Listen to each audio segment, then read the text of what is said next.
আইন উপদেষ্টা আসিফ নজরুল বলেছেন, বিএনপি এখন তত্ত্বাবধায়ক সরকার চায় না। তাহলে তারা কি চায়?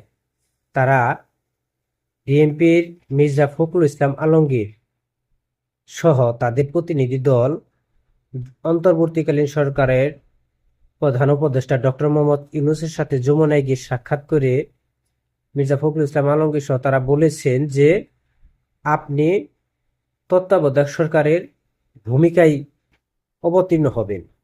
আসলে এই ঘটনার কেমন হলো? তাকে অন্তর্বর্তীকালীন সরকারের প্রধান উপদেষ্টা বানিয়েছেন। এখন আপনারা বলছেন যে আপনিই তত্ত্বাবধায়ক সরকারের ভূমিকায় থাকবেন, এবং সে কি করে থাকবে? তাকে আপনারা সময় দেন, সুযোগ দেন।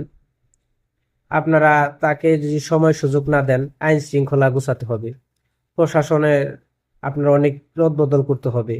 নির্দলীয় নিরপেক্ষ সরকারের জন্য আপনারা দীর্ঘ 15-16 বছর আন্দোলন করলেন তত্ত্বাবধায়ক সরকারের জন্য। এখন বলছেন যে আপনাদের ডক্টর মোহাম্মদ ইউনূস উনি নিজেই কি অন্তর্বর্তীকালীন সরকার, উনি নিজেই এখন এই তত্ত্বাবধায়ক সরকার ভূমিকায় থাকবে। এটা কি কেমন হলো? আপনারা তাহলে কিসের জন্য আন্দোলন করলেন? যে দীর্ঘ 15-16 বছর যাবত এই আন্দোলন কতটুকু যৌক্তিক ছিল? তাহলে এখন কেন আপনারা এই দাবি থেকে পিছিয়ে আসছেন?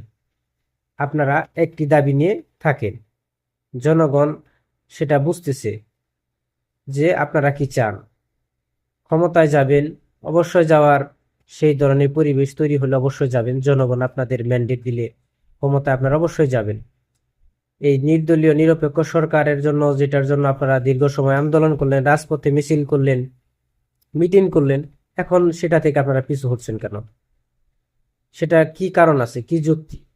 সেটা জনগণকে আপনারা একটু বলুন যে এই কারণে আপনারা পিছিয়ে আসার মতন পরিবেশ হয়েছে, যে এর জন্য আমরা পিছিয়ে আসলাম।